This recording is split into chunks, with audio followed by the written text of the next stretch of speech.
I want to thank everybody for coming today. And of course, I want to thank our guest today, Dr. Jeff Wasserstrom, who is in from UC Irvine. Dr. Wasserstrom received his BA from UC Santa Cruz, his MA from Harvard, and his PhD from UC Berkeley. He's the author of many, many books and a really dynamic public intellectual. You'll see his work in the New York Times, in the Los Angeles Times, in The Nation, Time Magazine, Newsweek, and he's also extremely active on platforms like Twitter, and he's also a very active blogger. So you can find his work as a public intellectual out there as well, taking on the most urgent issues in Chinese studies and in Sino-US relations. His first book was Student Protest in the 20th Century, The View from Shanghai. And his most recent book, the Boxer book we're going to hear about today is in the works. And I know you guys are all going to be looking out for it to hit the shelves. We'll get a preview today. But also China in the 21st Century, What Everyone Needs to Know. One of the best-selling books from Oxford University Press. So you know an author of a book with a title like that knows what he's talking about. Please join me in welcoming Dr. Jeff Wasserstrom. Thank you.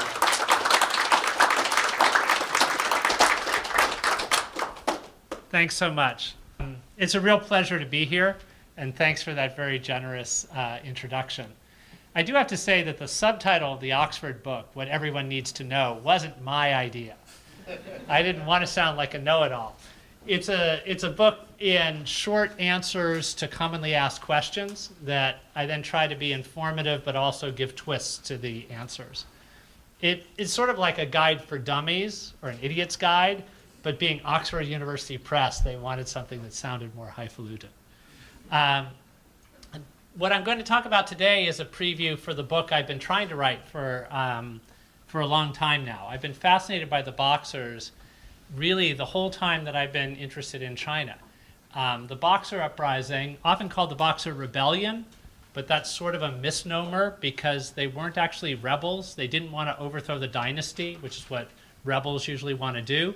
They were actually backed for a little while by the dynasty, which is a crucial part of them. They also didn't box. They did martial arts techniques, but what we think of as boxing, no. So the term Boxer Rebellion is one of the most known terms from Chinese history, and the only problem is they didn't box and they weren't rebels. Other than that, it's a perfectly good term. So that's interesting in and of itself. It was one of the events in Chinese history that I'd heard of, that I vaguely knew something about. Boxer Rebellion has been a term that has stuck in people's head. It's showed up in many kinds of popular culture. There are not just one, but two punk rock bands called the Boxer Rebellion.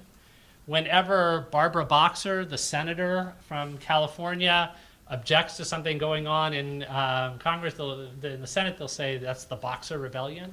There are even goofy things like boxer shorts with Boxer Rebellion on, things like that. So it's a name that stuck, but often people only have a vague kind of sense of what was going on. And certainly when I started studying Chinese history, I really didn't pay attention to Chinese history until I took my first class in college on that. And I got fascinated by it. And it stayed with me as a source of fascination, in part because it's an important moment in the history of the relations between China and the rest of the world. In a nutshell, the Boxers were a group of young men, mostly from North China, who were very upset in a time of horrific drought by a feeling that somehow the world was out of whack. And they looked for some answer to what was wrong. Why did it feel that everything was falling apart?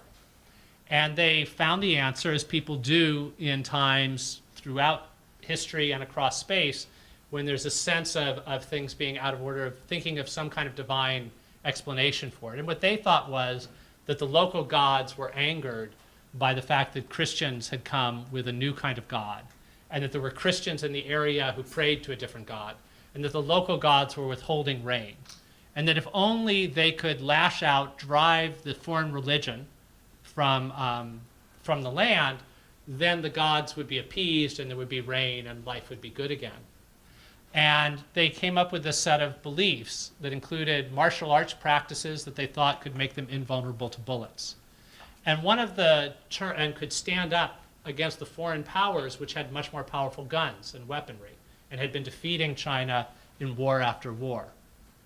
This is also something that happens in different times and places.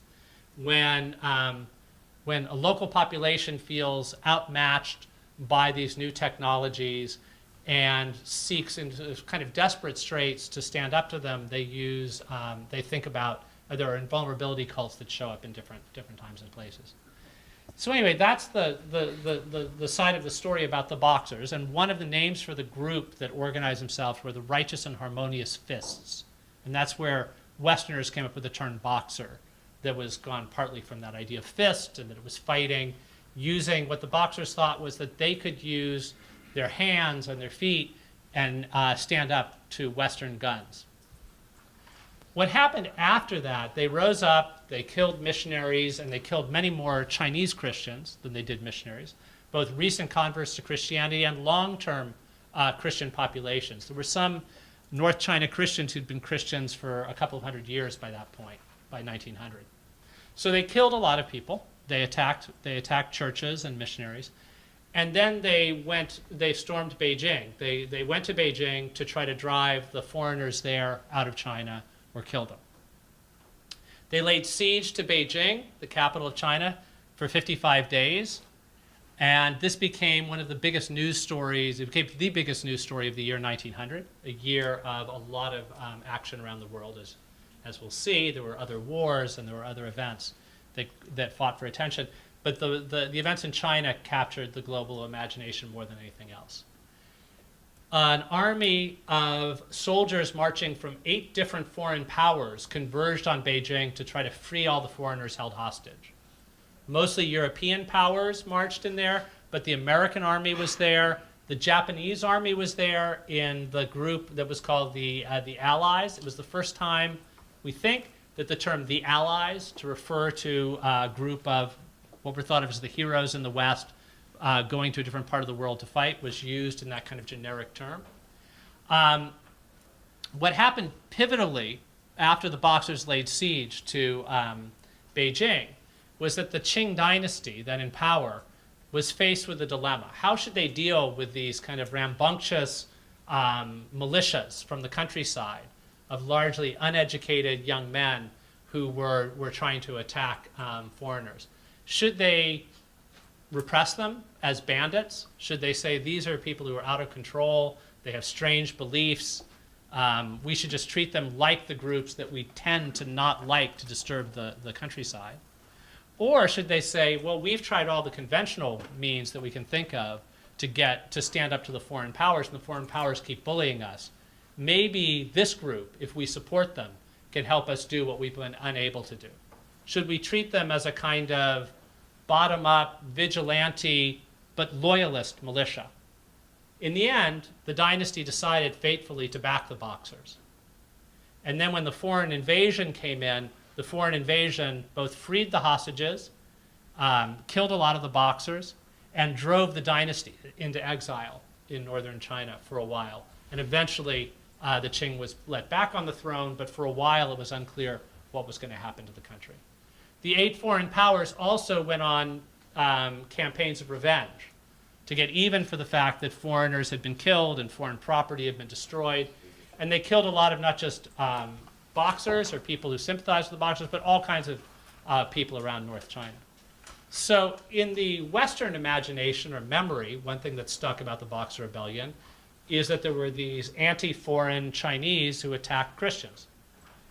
What stuck largely in the Chinese imagination is this was a time of a foreign invasion by a group of foreign powers that created all sorts of acts of violence and bloodshed on their land. So it's an interesting event for many reasons. It's an interesting event because of it being an early clash between China and not just the West, but also an international community that by that point included Japan and Russia, which was also in the group that invaded. It's an interesting event because it's remembered so differently in the two parts of the world. If you say the events of 1900 in the West, all that's really remembered is the violence that was done against Westerners and Christians. If you talk about 1900 and the violence of 1900 in China, what will be more likely remembered is the violence that was done by foreigners within China. And there'll be references to the fact that before the Boxers rose up, foreign powers, including ones who were clearly Christian, had been eating away at China, digging away at Chinese territory. So it's a classic story of two very different kinds of narratives being told. It's been interesting to me also because at every point that I've started to think about the Boxers, from the time I first took classes in Chinese history in the late 1970s, early 1980s, to the time that I wrote my first short essays on the Boxers in the late 80s, 90s, and beyond, to the present, there's always been something about the story that resonates in a new way with something going on in the world right then. When I was first studying the Boxers when I was in college, the biggest news story of the time was the Iranian hostage crisis, where Americans, and this has now been made fresh again by the movie Argo, if those of you who are far too young to have remembered the event when it was playing out in the daily news. This was Americans were held hostage in Iran, and there was a group of young men, largely, clamoring for the heads of the Americans who were being held there, saying that these people represented an evil force in the world. It was something that some magazines said, when have something like this ever happened before? And some of the magazines would talk about, well, one parallel we could think of would be the time of the Boxer Rebellion in China. At later points, there have been other times that the parallels have come to mind as well, with different events in the news. And actually, right now, there's much that's parallel in the last decade or decade and a half when I've been working on this book.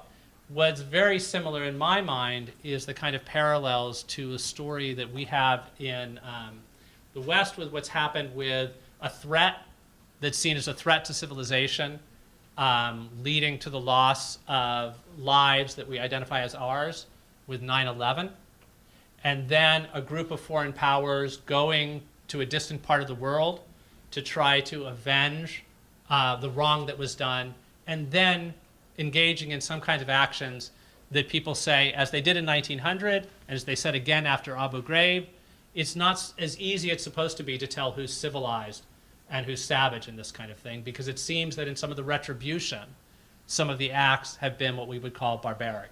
And that's where the title of this, The Brutal Boxer Rising and the Civilized World's Savage Revenge, I want to put on the table these two narratives that have been true from the time of the events themselves on forward. The question of, is this a clear story of good versus evil? And if so, which side represents the force of good and which the forces of evil? Or is it a more complex story in which there's something to be said about the harm and the danger being done on each side? And if you go through, at the time, nearly every major figure around the world who was commenting on current affairs said something about the Boxers one way or the other. The three most famous writers alive, three of the most famous writers of the 20th century who were all alive in 1900, Tolstoy, Tagore, and Twain, all weighed in on the Boxers, the events in China one way or another. And I'll give other references to people who did that as well. The implications of it, the number of people who got swept up in it one way or another, ranges from the major historical figures to even figures who are known from the worlds of fiction and film. Herbert Hoover, who would go on to be an American president, was held hostage in Tianjin, a city near Beijing where there was a siege by the Boxers before along with the siege in Beijing. And then at a more fanciful level, Von Trapp, the male lead, the father figure in The Sound of Music, was a member, the real person who is portrayed in that film, was a member of the Austrian Navy who was part of the brigade that went to China to try to suppress the Boxers. So the tentacles of it, and this is the last thing that is like fascinating to it about me, the number of people who get caught up in one way in the Boxer story. Anyway, that's some of the big picture, and I want to say one of the things that this other thing to say about this event is it's one there have been a lot of books written about. So one challenge for me is how do I write a different kind of book, a book that adds to what the many that have already been written. And these are just some of the books that have been written in Chinese or in English, and these are all fairly recent ones about the Boxers. There's a comment in that one person said about the Boxer crisis, paraphrasing, but it basically like this: nothing's really left to be said. That was written in 1903. So it's a challenge to say, how can we still keep going at it? How can so many of these, and some of these books are by people I think of as the most talented historians working now, including one of them, The Origins of the Boxer Uprising, is a award-winning book by Joseph Esherick, who was one of Jeremy Murray's professors. So I need to make a nod to that in coming. I'm not just dealing with an event that many people have written about before, but also that has a great book written about it by my host's, one of his mentors. So one thing about the Boxers that keeps people going back to them is it's a mysterious kind of group. This is one of the rare images we have of the Boxers themselves. One thing that allows historians to keep writing about something is when there are lots and lots of documents about it, and then you can always see new angles in the documents, or when there are very few documents and you have to come up with kind of theories to explain it. The Boxers are both those things. There's tons of documents about the foreigners involved in the Boxers, the foreigners who lived through the events, the foreign powers. The diplomatic record is very thick. But for the Boxers themselves, who were mostly or all illiterate, you don't have written records by them about it. So you both have to speculate, and you also have to wade through materials. We also come back to it, and for me I come back to it because it was something that was so important at the time. Not just that it has resonances for different periods later, but at the time it was something that was portrayed on the covers of magazines and in other things. This is from Collier's magazine that shows the war in China, and I like this image in part because it shows the international side of it as a war. One way to think of it, I think, is the first global war. We didn't use the word world war until 15 years later, almost 14 years later. But in this case, you see there are armies from around the world, as you see on the side there, coming there. It was represented a lot at the time in Chinese and Japanese woodblocks. And this is another kind of image. So it was also at a time, 1900, there was a fascinating moment in world history because there started to be new technologies of communication and news that were giving you a more of a I was there, you were there kind of feeling about what was going on. This is pre-television, obviously, which then was another burst toward this. But it was a time soon after telegraph cables had been laid under the oceans, which allowed people to get news in something that felt like real time about what was happening a continent away because of the magic of the telegraph, which was spreading news with the power of lightning. And many of the same things were said about it that more recently have been said about the internet, or at an earlier time were said about satellite television. Another thing that's interesting about that period, or about the Boxers, when I started to go into it, and one of the themes that I will be dealing with in the book, I think much more than has been dealt by previous ones, is how I mentioned that when I mentioned the Iranian hostage crisis, I mentioned that long after the Boxers, people would sometimes try to make sense of an event going on now by saying maybe it was like an event going on then. This kind of use of analogies. And there are other examples I could give of analogies when the Boxers have been brought up. When the Red Guards who followed Mao, devout followers of Mao, were crying out, lashing out against foreign imperialism, and actually were at some points surrounding or causing trouble by embassies, which were like the trouble the Boxers had caused outside embassies. Some of the Western press said, oh, are the Red Guards like Boxers? Are we facing another kind of irrational threat from China by angry young people who have strange beliefs? Mao and the Red Guards said, well, we are like Boxers, but what were the Boxers? They were just true patriots who wanted to stand up against foreign imperialism. So one of the things about this event is it's often been used as analogies back and forth. But what also happened was during the time itself, while these events were going on in 1900, people were using analogies as well. People were saying of the Boxers, is this like something we've seen before?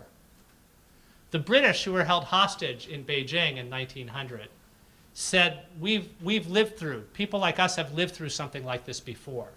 The Indian Mutiny in 1857, which had been a place where at that point just one group of Westerners, Britons, were held captive in a part of Asia, and people back home were reading to try to find out from day to day what their fate was. People used that part of history to think through what was going on. The British who were held hostage there, as historian Robert Bickers and Chris Bailey have written about, they didn't just say, this is a bit like what happened in 1857. They started reading poems and reenacting dramas about 1857 to pass the time while they were being held hostage, and would point to each other and say, well, you're kind of like this character in this book, and you're kind of like that one.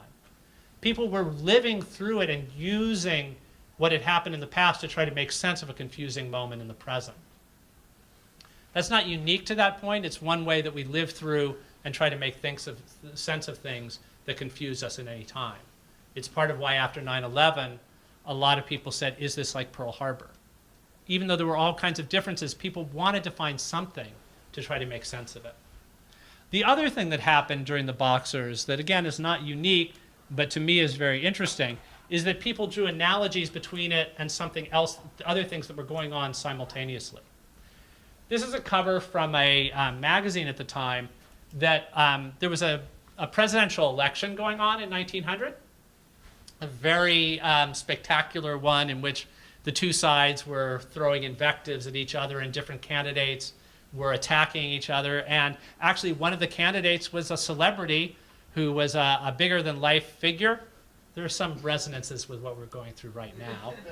The Trump of that moment, to a certain extent, was a guy named Teddy Roosevelt, who was globally famous, not for a reality television show, but for having been in a famous battle, the charge up San Juan Hill in Cuba more recently at that point. But anyway, there were attacks on his opponent, who was William Jennings Bryan, who was a critic of American imperialism. And this was a cartoon that showed William Jennings Bryan made fun of him as, I am against American imperialism. And they said, well, who else is against American imperialism? The Chinese boxer is against American imperialism. And the Tagalog insurgent, the Philippine insurgents are against American imperialism. So there was a way in which this was, we think of how entwined the world is and how events going on in different parts of the world now seem to influence each other in different ways. Well, that's something that was apparent at the time as well. During the events themselves, there were arguments over good and evil, who represented good and evil. For the most part, the divide was between, if you were in China, you were more likely to support the Boxers, and if you were in the West, you were more likely to support the troops that came in to crush the Boxers.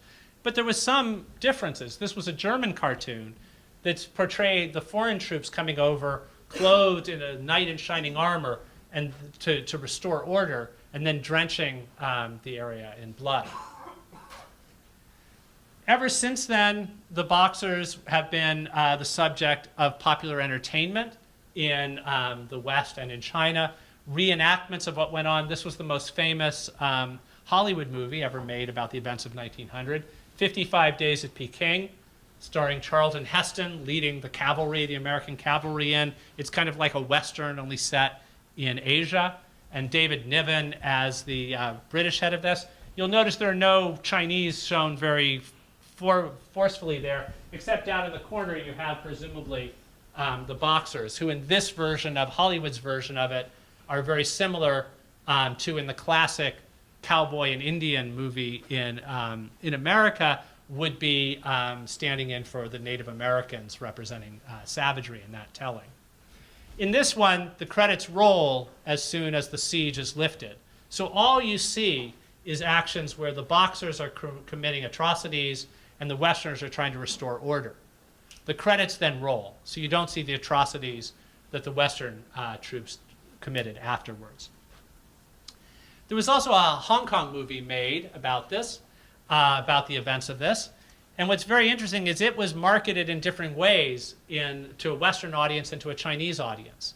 To the Western audience, it was marketed as the Boxer Rebellion, because that's how the events of 1900 are remembered. But in China, for Chinese audiences, 1900 is also remembered as the time of the invasion of the 8 Allied armies. And the Chinese name for that, if any of you read Chinese, is Baguo Lianjun. The Chinese version of it is played called by the title of The 8 Allied Armies. So you have the same film, but represented in different ways for the different audiences. Okay, these are old things. This is a film from the 1960s. These are films from the 1960s and 70s, but that's not the only, and that was long after the Boxers, more than 50 years after, and it was still something for popular entertainment. But it continued to be something of popular entertainment into the 1990s and beyond. There was a special episode of Buffy the Vampire Slayer that shows that it has a time traveling back to 1900 when a figure in the universe of vampires and vampire slayers were in play in Beijing in 1900. So when I started working on this book 10 years ago, I would show that slide, and to a college audience, I'd get this murmur of, oh yeah, okay, he's very hip. He's talking about Buffy the Vampire Slayer. Now this is old again. Okay, so it's a little less old than the Hollywood film. So I thought, okay, the Boxers are no longer part of now popular culture. But luckily along came BioShock Infinite, the computer game, which shows an alternative reality in which, among other things, there are the Boxer rebellion figures in now. So now, once again, I have something that's sort of hip that I can bring up there. So the Boxers continue to be relevant for popular culture in all kinds of media. And I'll say that was true in 1900, and it's been true ever since. Just to quickly back to the world of 1900, two things you need to know about the world in 1900. One is it's starting to be divided up. The world is starting to be divided up into empires that are colonizing much of the world, and countries that used to be independent and run in their own way that are being colonized. This shows different empires around 1900. A lot of the world is being taken up by these colors of Western empires. Japan figures it will either become colonized or colonized, so it starts to develop its empire. China is one of the last great prizes there that has not been divided up, but there's a sense of anxiety that China could be next. Another thing I want you to keep in mind about the world of 1900 is the most important spectacles of the time, the big event of the year, like now the Olympics are, of sort of bringing the world together in one place, were the World's Fairs of the time, including the great universal expositions and World's Fairs, such as the 1893 one in Chicago that gave us the first Ferris wheel, the 1889 one in Paris for which the Eiffel Tower was built and then was supposed to be taken down right afterwards because people thought it was an eyesore, but they left it up thinking maybe people would grow on people over time. And now, of course, is the great icon of Paris. These World's Fairs, among other things, people showed the arts and crafts of their country. They showed new technologies, new inventions. And of the new inventions, they also showed giant guns and weapons. At World's Fairs like this, one of the big things, big performances, and the most important popular entertainment of the day, which went along with World's Fairs, but also traveled around in other ways, this era before, some of the first movies were being made in 1900. But some of the biggest lavish entertainments of the time were historical reenactments. The most popular of all were the Buffalo Bill Wild West show, where they'd reenact scenes from history, recent history, or almost current events, that would be something like a movie based on a topical thing, only acted out by live people. I'll talk more about that in a minute. During 1900, while the Boxers were laying siege to Beijing, a giant World's Fair was taking place in Paris. That was supposed to be the biggest event of the year until wars had superseded this. This is just to reinforce that idea of a world with empires attacking each other and China feeling embittered. This was a popular cartoon of the time that shows the different empires waiting to get a piece of China. The American eagle, the Russian bear, the French frog, they're all kind of nipping at the bud. And those are all the countries that had little bits of China under their control. America didn't have formal colonies, but it had some part of that. All right. What I want to do now, switching gears, I've tried to introduce in passing some of the things that interest me, some of the events, and now I want to tell you how I'm going to try to write a different kind of book about this by premiering the first pages of the book, and you're one of the first audiences that's heard this. I've written one chapter that finally sets what I think is a new way of telling the story, and I hope a compelling way of telling the story that even people who aren't specialists in history will enjoy. And it has to do with the Wild West show of Buffalo Bill. But I begin with a quote from a poem by Tagore. "The century's sun has set in blooded clouds, from weapon to weapon, the mad music of death." This is a poem he wrote called The Sunset of the Century on December 31st, 1900, which was imagined to be the last day of the 19th century, because the century officially began January 1st, 1901. Madison Square Garden, April 2nd, 1901. A packed house cheers wildly as William Cody, globally famous as Buffalo Bill, takes the stage. Wearing his trademark buckskin and sporting his familiar long locks and luxurious mustache, he waves to a famous friend in a box seat, the white-haired Mark Twain. The author had written him a letter back in 1883 in which he praised Cody's troupe for being able to bring the old frontier to life in a genuine way that got, quote, even the smallest details right. He is happy to see that the creator of Huck Finn has taken him up on his offer, his invitation to see this latest version of the Wild West show, the first of the young century. The crowd applauds the opening displays of trick riding and trick shooting.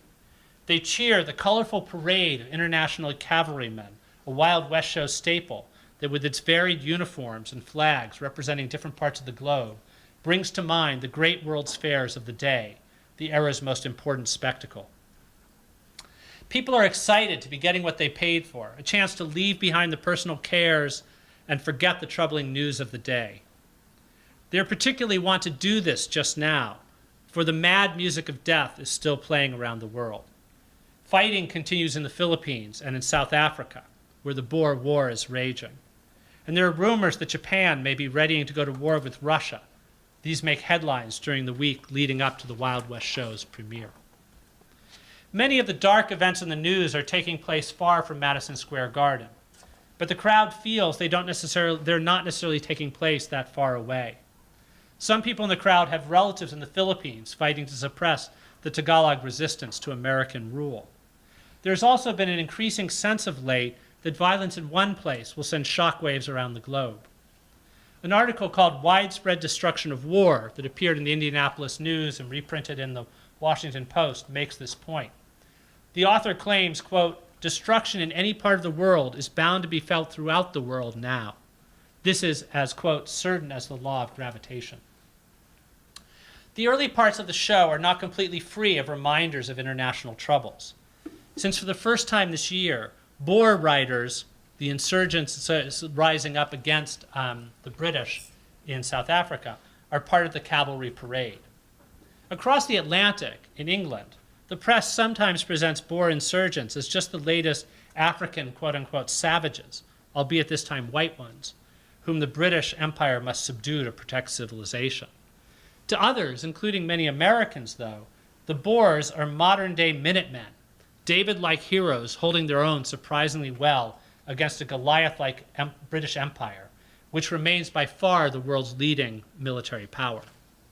Some people at the show share this view. They make their allegiance clear by clapping especially loudly when the Boer riders pass, and then booing a later group of riders who circle the stadium behind the Union Jack. Advance publicity has made it clear that the show will close on a topical note, with the reenactment from a battle from what has become known as the Boxer Rebellion. When 1900 began, many assumed that the biggest international story of the year would be either the war underway in the Transvaal in South Africa or the Universal Exposition about to open in Paris. This was not to be. The struggle between anti-Christian militants, referred to as members of the Righteous and Harmonious Fists in the Chinese press, but dubbed Boxers in English language reporting, and an international consortium of soldiers marching behind 8 different foreign flags, often called simply the Allies, garnered more headlines in 1900 than the fighting in South Africa and the Parisian Fair combined. China is still in a troubled state at showtime, but the intensity of American concern with the country has reached far from the feverish heights it reached the previous July, when false rumors telling of all Beijing's foreigners having been murdered circulated widely and for a time were believed, before there was word broke that actually the foreigners had not been slaughtered in Beijing. The papers have been free for many months of accounts of Boxers killing missionary families, threatening the lives of foreign diplomats. The audience knows that the previous summer's suspenseful sieges of Tianjin, a major port, and Beijing, the nearby capital city, during which Americans were among the foreigners held captive, ended with a military victory by the Allies. This means they can look forward to Cody's restaging of the Battle of Tianjin, armed with the knowledge that things will end happily. And look forward to this they do. For Cody is renowned for his ability to magically transport audiences through time and space and give them front row seats to great battles. He did this just the previous year while the Boxer sieges dominated the headlines, by taking audiences on a virtual trip to Cuba. He offered up his version of a key moment in the earlier Spanish-American War, when the Rough Riders, led by Teddy Roosevelt, charged up San Juan Hill. In that performance, Cody himself took on the role of Roosevelt, another of Buffalo Bill's famous friends, who was campaigning successfully for the vice presidency in the summer of 1900. The San Juan Hill reenactment was popular, but many continue to consider the company's most impressive staging to be its reenactment of the final battle of the 1890 Ghost Dance Rising, the massacre at Wounded Knee. In 1893, 2 million ticket buyers saw Cody's troop present the U.S. cavalry, defeating Messianic Sioux fighters who had claimed to be able to summon spirit soldiers from the skies and make themselves invulnerable to bullets. While the Columbian World's Fair was underway in Chicago in 1893, the company's version of the battle, complete with a cast that included actual former participants from both the Native American and cavalry side of battles on the American frontiers, had thrilled to that performance. It was the biggest hit of the Midway, Chicago Midway, while the World's Fair was in action. In the crowd in 1901 at Madison Square Garden, there are some who saw that ghost dance reenactment at the World's Fair 8 years earlier, and many others who were not there but have heard tales of it, for by now the performance, like the event that inspired it, has become the stuff of legend. At last, the lights go down, signaling that the finale is starting. A ripple of excitement sweeps through the crowd.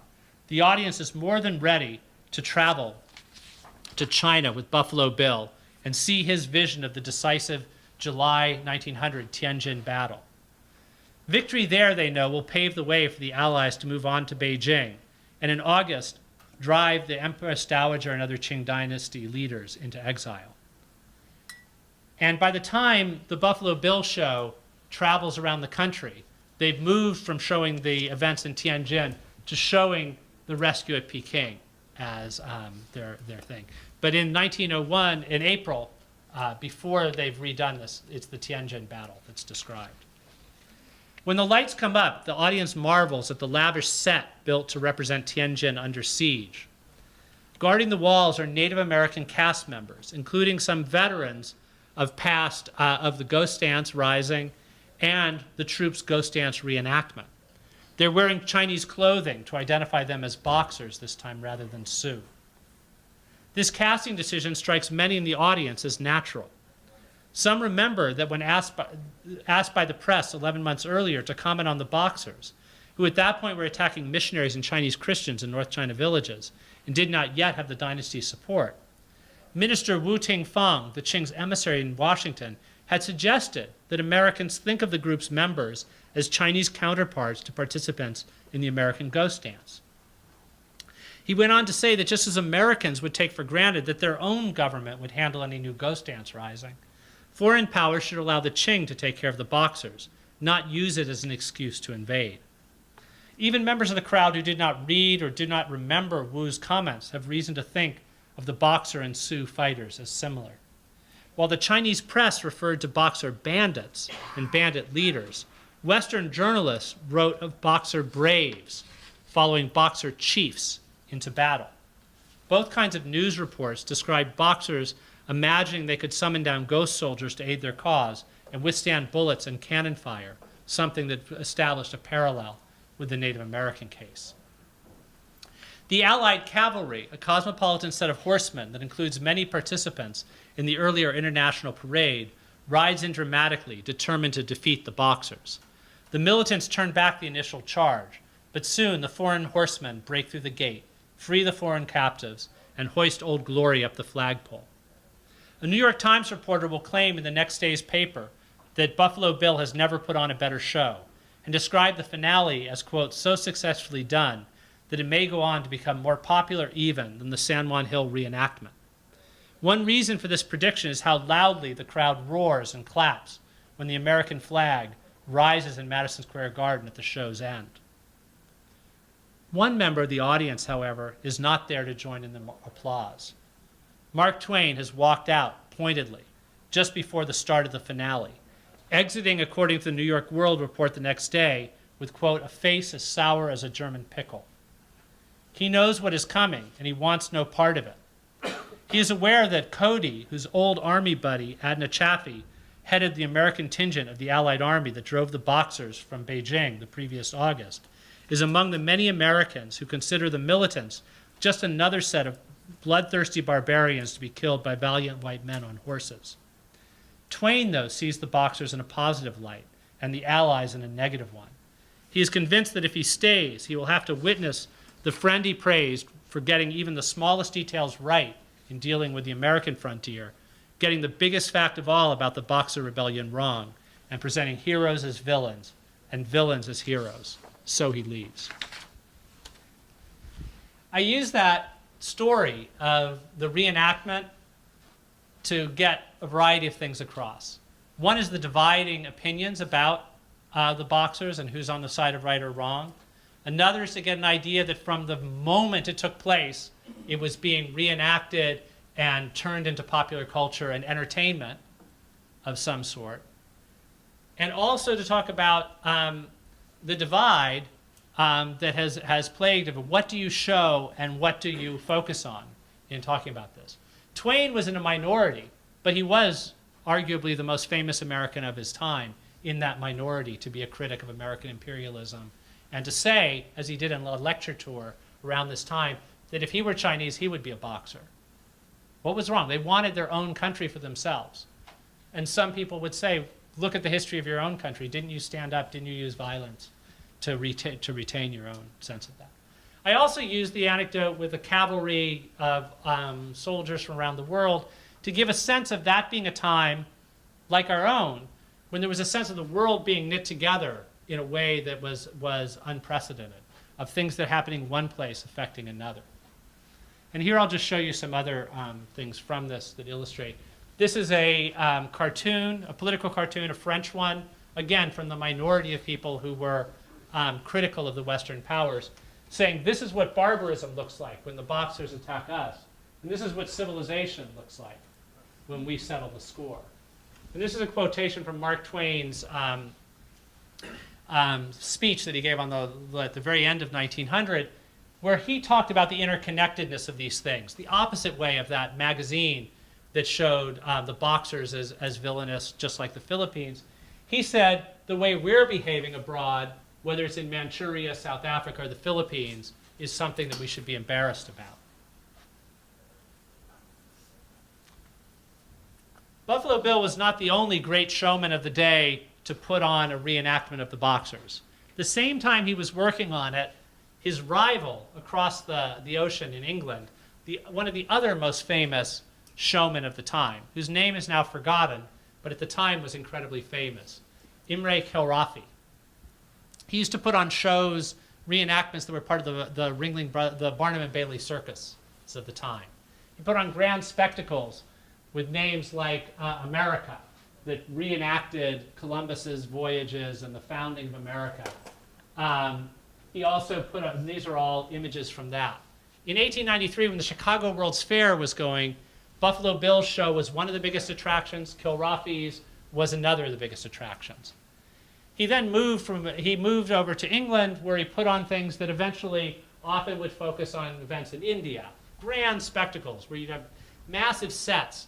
These would take the place. You have to remember this is a time before multicolored movies that would travel around the world. Even before it was common to have color images from National Geographic, and well before, of course, the World Wide Web could take you on virtual tours of the world. If you wanted to get a sense of what was like in other places, you would see these lavish reenactments. So he was, Kilrathi in England was getting ready to put on his version of things at Earl's Court, where he was ready to put on, and he got just a little bit after Buffalo Bill, so Buffalo Bill could be happy, like any frontiersman should, that he was quicker on the draw.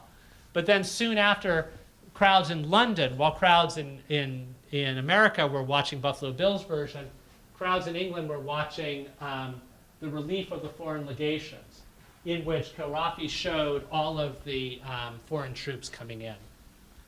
Here's a picture of that reenactment there as well. He didn't use Native Americans to play the Chinese boxers. He found Chinese in England to play the boxers. And there was a really interesting sidelight to his story. The conflict over, to the extent there was a conflict over Buffalo Bill's show, it was Mark Twain, the story, the famous friend of Cody, walking out of the auditorium. The controversy here was that some of the Chinese in this version of it were asked to play the officials who wanted to suppress the boxers. And they went on strike because they thought the boxers were in the right on this. Whereas in the other thing, the Buffalo Bill show, I say they redid the script. They had a familiar script in their head that they could redo, the Ghost Dance Rising, and they could just tweak things and use basically the same plot and say, here we are in another version of this.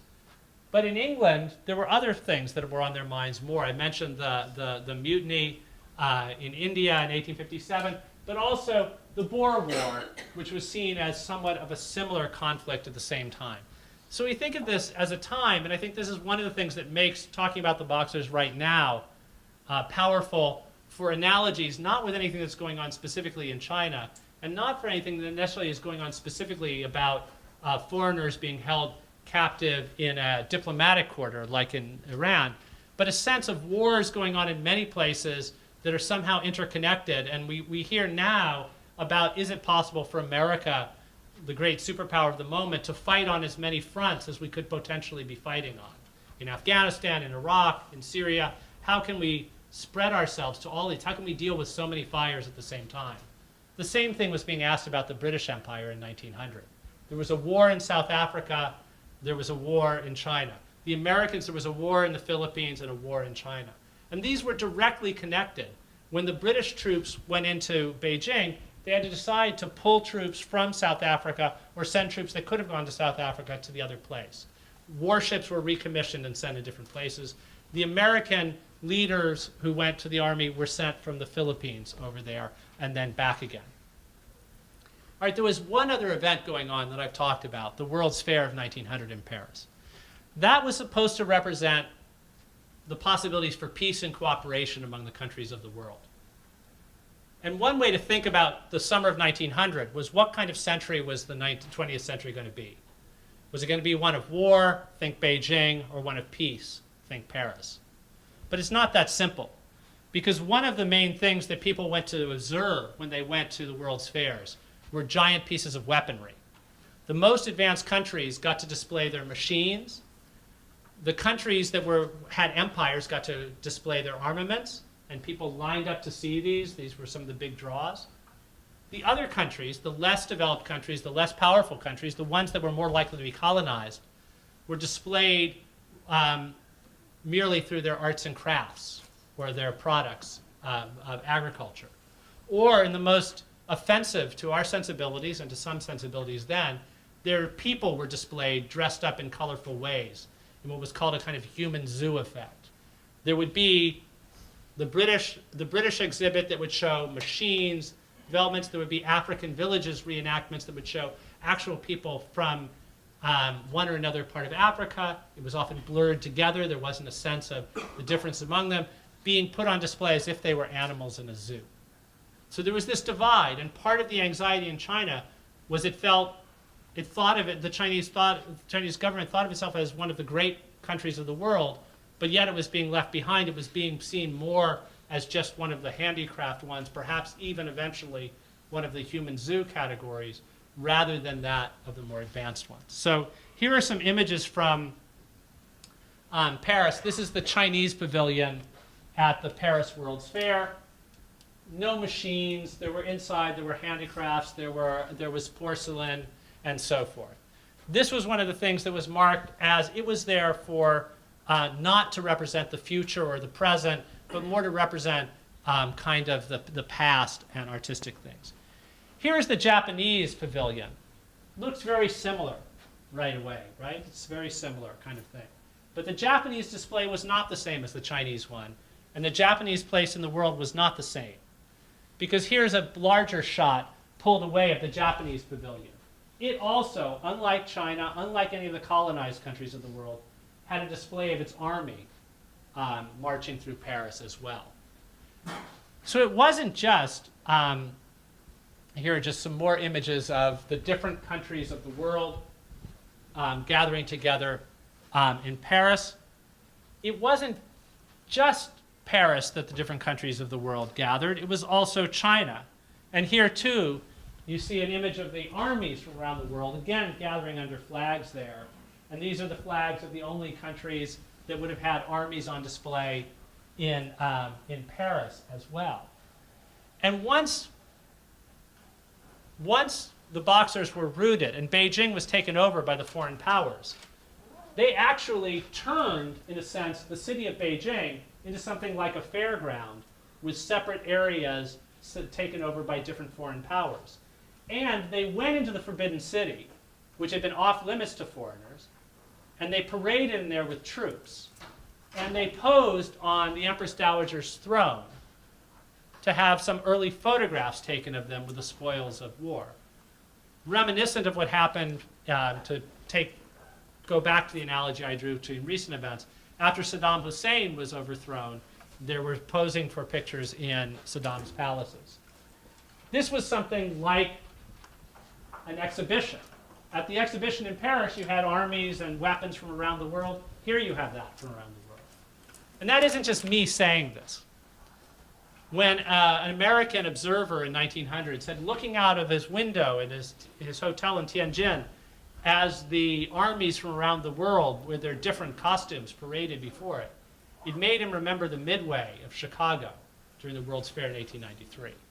A French traveler wrote of going to China during the time of the occupation and the invasion, and said, actually, maybe there were 2 World's Fairs held this year. There were 2 international exhibitions of armies from around the world. One was in Paris and one was in Beijing and Tianjin. And then to add to that kind of analogy, he gave a description of the army men from different parts of the world. He said the American army, the troops there looked just like Buffalo Bill, one of the most famous Americans of that time. And I'll end by ending with where we are at the present and thinking of how, in some ways, when looked back to from a Chinese point of view of how the world has changed since an era like 1900. In 1900, the only place that the grandest spectacles that people from around the world would go to that could be hosted in the countries that were the most powerful countries of the time. World's fairs then, like Olympics now. China was clearly out of the category that could be the host of that kind of event. China could only go as a minor player in those. And the only way the world could come together in China would be an event of trauma, such as the Boxer Rising. When there's talk about China having come to a new place in its history or regained a kind of place of centrality that it had before the traumas of the invasions of the 1840s, 1850s, 1860s, on up to 1900, it's now in a position where it can host the World's Fair, and we can host the Olympics, and it can host the World's Fair. World's Fairs aren't a big deal to us. We had our moment of that. For China, which never got to host one, though, it was a very big deal in 2010 when they hosted the World Expo, the biggest organized event in the history of the world, with all the flags and all the countries going there, and China now representing the country that people come to in peace. And then there's one final thing about a contemporary sort of switching around, which I'll just end, which is that there was a giant military parade in China last September to mark the 70th anniversary of the end of World War II. China hosted it. Xi Jinping, the leader of the country, oversaw it.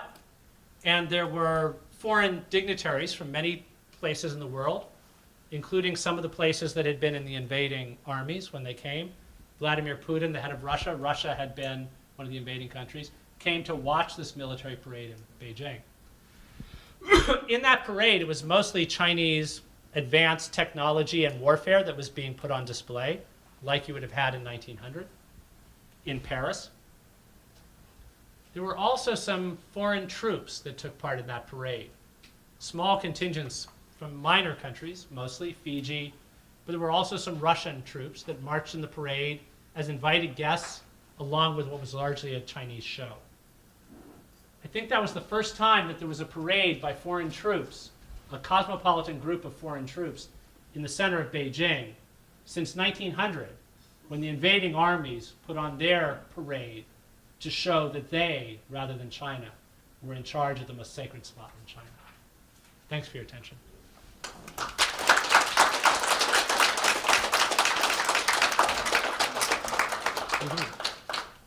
I'd love questions, comments, concerns. As part of the Boxers, were there any elites, or were they all poor peasants, farmers? Was there anybody from prestige families, upper class? That's a great question. Yeah, the Boxers themselves were mostly just ordinary kind of peasants, but farmers. But there were, what happened was there were then officials who liked the idea of somebody standing up to the foreign powers, so looked the other way to allow them to have the space to operate. And in some cases then began supporting them. So it was a bottom-up thing, but then there was some effort to turn them into a weapon that could be used in different direction, including eventually the Empress Dowager. There was a divide within the Qing dynasty over whether to suppress or support them, and there was a kind of struggle between different factions within them. In the end, the faction saying, let's use them. Nothing else has worked, won out. So there were some elite figures, and there were elite sympathizers with them, certainly. One of them that I want to bring into the story, a very strange character named Gu Hongming, who was was from Southeast Asia, grew up in Southeast Asia, and then became very educated in Edinburgh, was very, very highly educated, and really supported the Empress Dowager and the Qing. And then when the Boxers rose up, he seriously supported them. He was a very international, cosmopolitan kind of person, but intensely nationalistic, patriotic. And we need to remember that this kind of person can exist in different places as well. And he wrote a poem about the Boxers, celebrating them. And he had been educated in Edinburgh. And the thing he thought of in historical thing, he called them the Bonnie Boxer lads. He saw them as being like the Scots who had tried to throw off the yoke of English tyranny. And so he saw them, people thought through these kinds of analogies. So people who supported them said, come on, look at all the other people around the world that are thought of as heroes because they want to get control of their own territory back. So the movement itself, there were some very articulate people. There were some people who clearly had skills, both martial arts skills and deep familiarity. The one thing I left out, they were very familiar with folk opera and folk performances. And there was an element to the Boxers of channeling the spirits, or taking on the roles of characters from famous local operas. This is something Joseph Esherick has written about in his book, that kind of gave structure to what they were doing. They used these scripts of familiar fight scenes that they knew.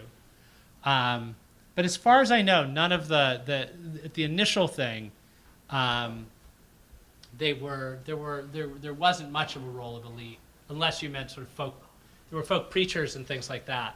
So kind of on the edge, but not from the highly educated group. It's very different. The Taipings, one of the leaders of the Taiping uprising, this very famous uprising 60 years earlier, which had been quasi-Christian prophecy, the leader of that had been a failed examination candidate who was very, very highly educated. Thanks. Yeah. Where did the name Boxer come from? Like, how did they come up with that name? Boxer? Well, that's not a Chinese. The Chinese names for the group were the Righteous and Harmonious Militia, Yi He Tuan, or Righteous and Harmonious Fists. And so that was Yi He Tuan. And the fist, which went along with the fight, the martial arts techniques, that then led Western. It was one of these things where probably just a Western observer said, "Well, they're like boxers," and then it just stuck. It had this kind of power. It was one of a variety of names that were being thrown around. Miss Han and the Red Lanterns, can you elaborate on that a little bit? All right. I've left out the group. There was a female group of Red Lanterns who were, the boxers were young men and boys. I mean, they're actually sort of like teenagers and that. There were a group of female counterparts, the Red Lanterns, but it's very hard to figure out how many of them there were, how central they were. They become a large part of the storytelling of it afterwards, of the heroism. When the boxers are presented as heroes, they'll often be seen as, there'll be a discussion of these female troops. There were some women who were part of it, but we just don't know really much about them, though they loom in that kind of the folklore about this.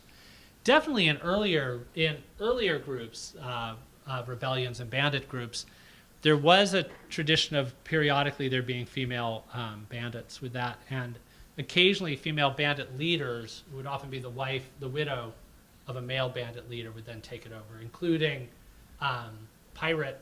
There was a famous female pirate, mid-19th century, and there's a kind of echo of that shows up in Pirates of the Caribbean 2 or 3, I forget which, where there's a female. Yeah. How successful was this rebellion? How long did the foreign power stay? Because the whole time I was watching your presentation, back in my mind, I kept thinking of have you seen Jet Li's Fearless? Where they, 1903, and they're still occupying all of China, so I was wondering, like, how successful were they rebellion? No, it was unsuccessful. It was unsuccessful. It was suppressed. When the 8 Allied armies came in, here's the thing that happened in the end, though. China was not colonized formally by any one power, in part because the powers didn't want any one power to completely take that big a prize. And also it would have been very hard to control that big a country in that way. So what happened was the foreign powers then allowed the Qing dynasty to get back on the throne. Even though the Qing dynasty had backed the Boxers, they were driven into exile. But then a deal was brokered, and this is part of why it's called the Boxer Rebellion. The Qing dynasty was able to get back on the throne by pretending that they had always disliked that the Boxers were rebels, not that they controlled them. The Qing also had to agree to pay an enormous indemnity to the foreign powers for every foreign object, every foreign building destroyed, and every foreign life lost. And that partly bankrupted the dynasty, but that had to be the deal. There was no recompense for any loss of Chinese lives.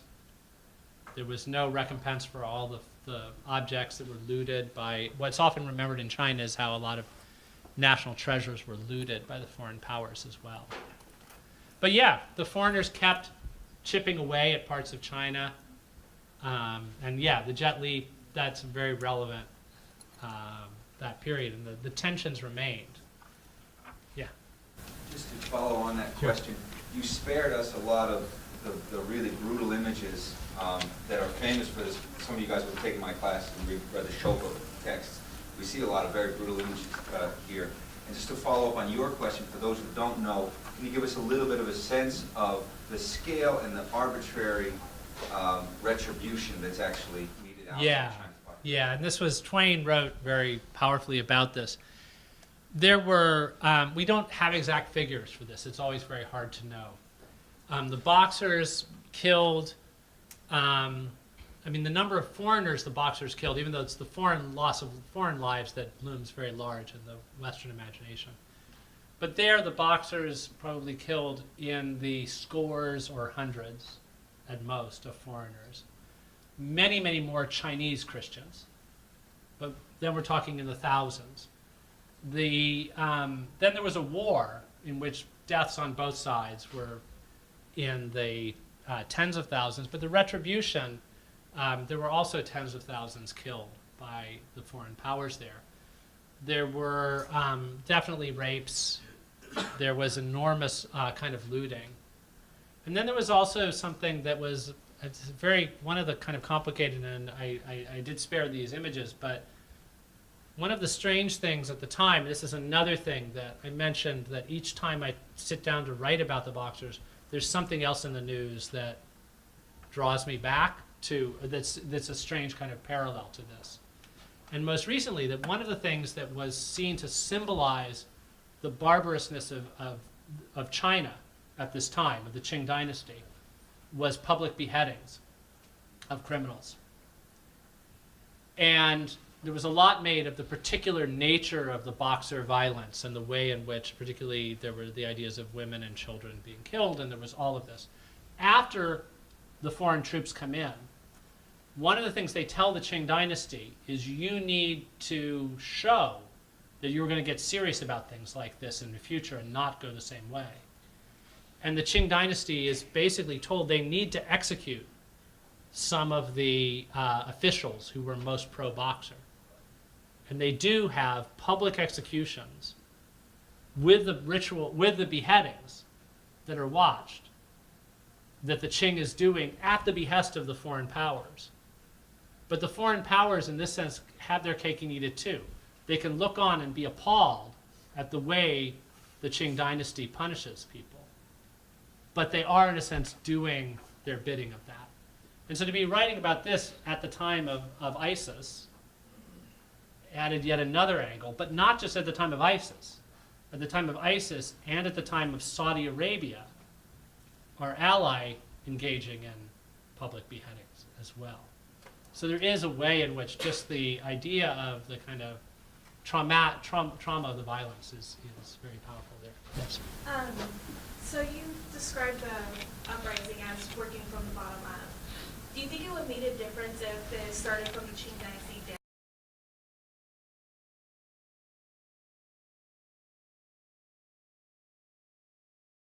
down? Because it seems like they were really aggravated with the Westerners in the first place, and they're just kind of biding their time waiting for this uprising to happen. So if they would have started it for themselves and had a little bit more control over it, do you think it would make a difference in the long run? Yeah, I think that's a really good point. I think what we need to think about, though, is the Qing dynasty has tried during the previous decades to stand up to the foreign powers through conventional warfare, and they get beaten. And 1895 is the key traumatic moment because they get beaten in the Opium War, 1839 to 1842 by the British, who have these these warships. The British beating them, it's like these people came from a different world. What is it? It's almost like it registered, but it didn't completely register. It could be a fluke. They lose again to the British and the French in 1860. But then in 1894-95, they lose to Japan. Japan, which had gone a different route than China did, of trying to model itself much more on the Western powers, rather than China was, let's borrow as little as possible as we can from the West, maintain our own, traditions, and just get slightly better weapons or do that. They lose to Japan, which has taken this other route, and it leads to a real fissure within the Chinese elite.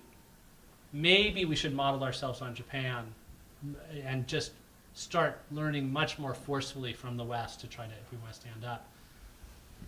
to other kind of like exhaustion of we've tried everything and what kind of works, let's just keep focusing on our own kind of tradition. So how would they do it? I'm not sure how they would have that kind of a rising, because they're engaged with I mean, the Western if powers. they're going back Yeah. in the first place, they already knew that they weren't gonna do all that well going against the Western powers, so why put the boxes in the first place? Right. Why bother? No, that's an amazingly good question, and nobody can completely answer it, except it's one of these strange things. So, okay, the Qing dynasty, you know, I mean, there were Qing officials who were saying this would be craziness if we back the look. First of all, they're rabble. They're the kind of people that that rise up against that create trouble for dynasties. I mean, and there was worry, like, what if, even though the Boxers were not rebels, how do we know what their agenda is going to be? How can we? They're like, they've got visionary things. So how can we trust them? On the other hand, there are people within the government who says, well, nothing else has worked. So it's a kind of desperation thing.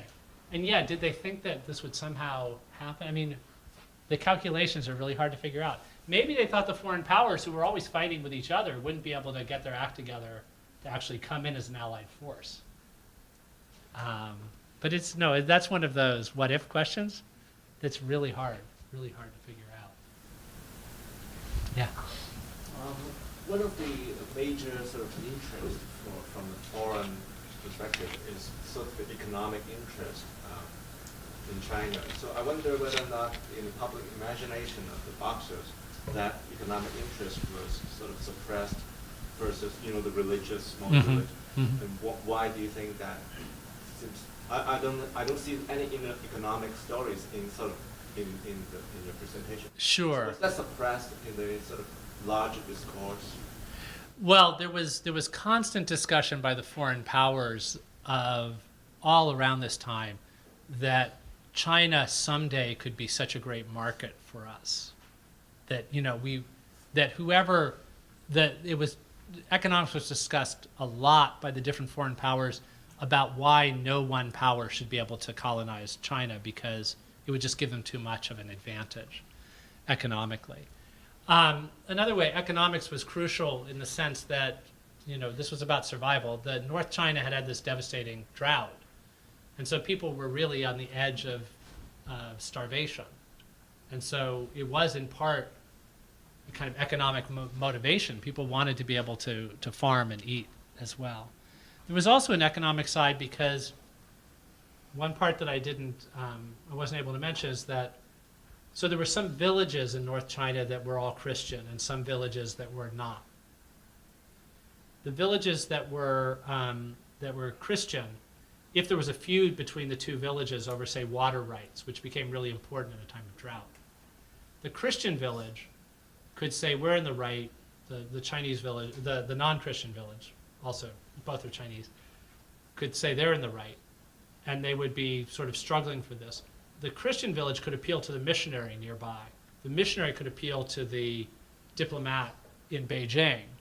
The diplomat could put pressure on the Qing dynasty. The Qing dynasty didn't want to have more trouble, didn't want to get into more wars, could side, the missionary could get support for the Christian village. So there was a lot of ways in which very kind of ordinary life survival things were part of this.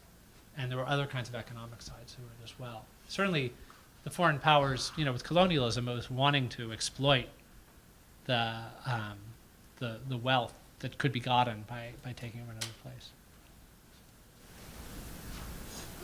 Question maybe be interesting for the students too to think a little bit about is in terms of the larger project and your methodology, because traditionally with an event like that you might write the memory of the event and how different people remember it through different points, the kind of sensibility of over time. But it seems to me you're kind of asking more of a question about how it's been used in time by different competing interests.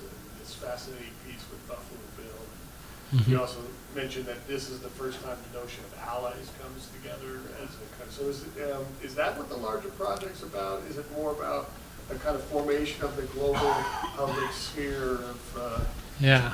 use of event, or is, maybe talk a little bit about where the larger project is? Yeah, no, I'm very interested in a sense, I'm very interested in this idea of history as deja vu.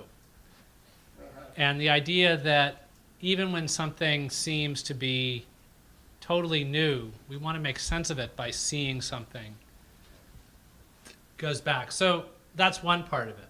So I'm interested in it at the time, saying this is like the ghost dance, or this is like the Indian Mutiny. And then there's also history as analogy with what else is going on. This is like what's going on in the Philippines right now. It's like what's going on in South Africa. And I think we can think about all these things coming together to some extent at our own moment in time as well. I mean, there was a connectedness there globally that is just fascinating. Like, so the Boer, I mean, there were people talking about, is the Boer War like the Boxers, you know, in this way? And then, but there were also things where,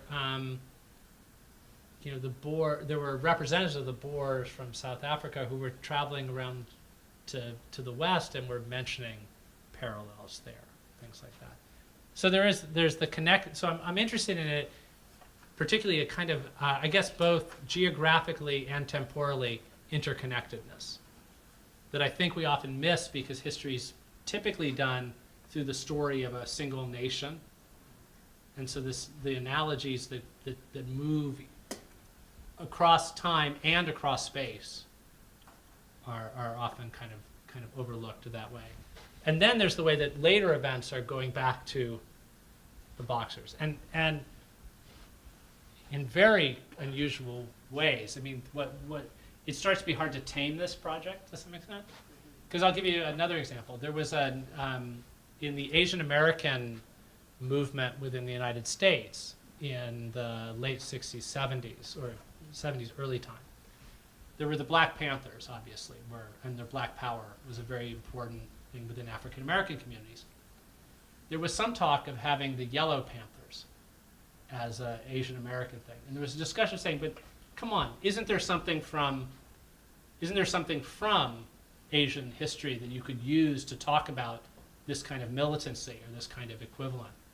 And there was the Iwar Guan, I think is the way they said it, the Cantonese pronunciation of Yi He Chuan, the term for boxer, and it was a red fist.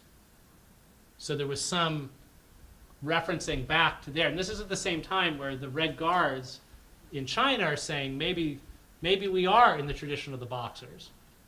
And so there's this radical rethinking something from the past as a use, you know, and this is Reappropriating it too. reappropriating. And again, this is not, so the things that are in my mind, there are some interesting books about America that play with these images too. There was the Tea Party is a reimagining for very different uses. The Boston Tea Party has been imagined for different kinds of political agendas in later periods.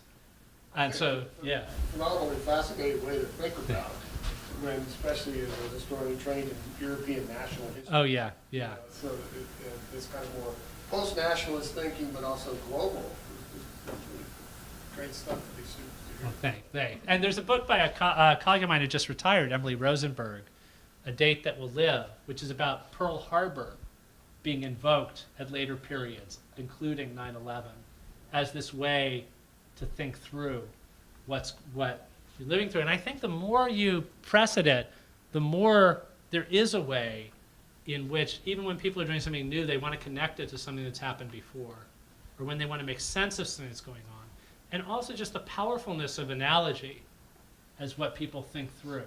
And when they're debating something in one place, whether you can make an analogy to another place stick, particularly one that's associated with a kind of clear good or evil in the mind. I mean, the debate on Israel now and Palestine, if you can make the idea stick that this is like apartheid, that then becomes something you have to oppose. And if you don't want to oppose it, you can't have that stick. And for a while, you know, I'm not taking sides on any of this, but for a while that seemed to be a fringe position. Maybe it still is. Jimmy Carter, though, one of the most respected current Americans use the analogy apartheid to talk about that. So you have, and that too, I think, to think about Twain and Roosevelt and Buffalo Bill having these different analogies. One thing I left out about, again, how you think of these analogies and the weird blurring of the world of celebrity and entertainment and politics. So Buffalo Bill promoted his own heroism. He told tall tales about what he did. It's unclear how much of this was true. But he did fight on the frontier. He was involved in fighting Native Americans. Okay. So was this guy Adna Chaffee, who then ends up being appointed to head the American contingent in China in 1900. When Adna Chaffee is chosen to lead that contingent, the press interviews William Cody, Buffalo Bill, says, "What do you think of your friend Adna Chaffee being appointed to go to China to fight?" And Buffalo Bill, the man, but it's so hard to separate from the legend, he says, "I think that was a good choice." And they'll soon find that he's a match for their clever, he uses another term, I can't remember what it is, their kind of sneaky ways of, the Chinese will find that he's a match for their sneaky ways of fighting. But clearly, to the audience, this is like he's drawing parallels to the Native American. And it's very much through this kind of idea of it being like settlers on the frontier being attacked. And it's very clear that in England, that's not what they're thinking of a different set of analogies there as well. And I haven't seen anybody do this, but I'm sure in the recent events of Islamist terrorism in England, there's something that people are connecting with Northern Ireland and the things that they've lived through, much more so than the way it's inflected in America. So it's also a way of saying that even things that we think of as kind of global news stories are going to be understood differently based on the particular history that people bring to those events. That's a good note to end on, I think. Thanks. Thank you.